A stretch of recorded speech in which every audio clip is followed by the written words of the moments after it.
Test എന്ന് പറഞ്ഞാൽ ഇന്നത്തെ സുവിശേഷത്തിൽ നമ്മൾ വായിച്ചു കേട്ടത് 12 വർഷമായിട്ട് രക്തസ്രാവം ഉണ്ടായിരുന്ന ഒരു സ്ത്രീ തന്റെ വിശ്വാസം കൊണ്ട് രക്ഷപ്പെടുന്നതാണ്, തന്റെ വിശ്വാസം കൊണ്ട് സൗഖ്യം പ്രാപിക്കുന്നതാണ്. അനേകം വൈദ്യന്മാരുടെ അടുത്ത് പോയി അതൊന്നും ഫലപ്രദമായില്ല എന്ന് തന്നെ സുവിശേഷം സാക്ഷ്യപ്പെടുത്തുന്നുണ്ട്. അതിനുശേഷം ഇവൾ ഇങ്ങനെ വിശ്വസിക്കുകയാണ്, യേശു എന്ന് പറയുന്ന ഒരാളുണ്ട്, അദ്ദേഹത്തിന്റെ വസ്ത്രത്തിന്റെ ഒരു വിളിമ്പിലെങ്കിലും തൊട്ടാൽ ഞാൻ രക്ഷ പ്രാപിക്കും അല്ലെങ്കിൽ സൗഖ്യം പ്രാപിക്കുമെന്ന് ഇവൾ വിശ്വസിക്കുകയാണ്. നമ്മളൊന്ന് ആലോചിച്ച് നോക്കി, അതായത് എന്തുമാത്രം വിശ്വാസമുള്ളൊരു സ്ത്രീയാണ്.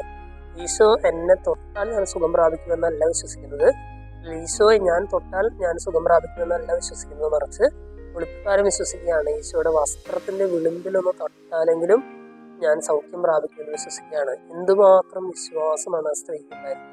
എന്നിട്ടും ഈ സൗഖ്യം പ്രാപിച്ചു കഴിയുമ്പോൾ ഇദ്ദേഹത്തിന് ഈ സ്ത്രീക്കൊരു ആദി വരികയാണ്, അല്ലെ ആരാണ് എന്നെ സ്പർശിച്ചതെന്നുള്ള ഈശോയുടെ ചോദ്യം കേട്ടെന്ന് മുതല് ഇവരുടെ ജീവിതത്തിൽ ഒരു ആദി വരികയാണ്. ഏറ്റവും ഒടുവില് ഈശോ ഇവളോട് പറയുകയാണ്, മകളെ നീ വിഷമിക്കൊന്നും വേണ്ട, വ്യാധിയിൽ നിന്ന് വിമുക്തയായിരിക്കുക, എന്റെ വിശ്വാസം നിന്നെ രക്ഷിച്ചിരിക്കുന്നു. വളരെ ഇന്നത്തെ സുവിശേഷമാണ് നമ്മളെ പഠിപ്പിക്കുന്ന വലിയൊരു കാര്യമാണ്. അതായത് വിശ്വാസം, അത് ഈ സ്ത്രീയുടെ ഒരു വിശ്വാസം നമ്മുടെ മുമ്പിൽ ഒരു ചലഞ്ചായിട്ട് നിലനിൽക്കുകയാണ്.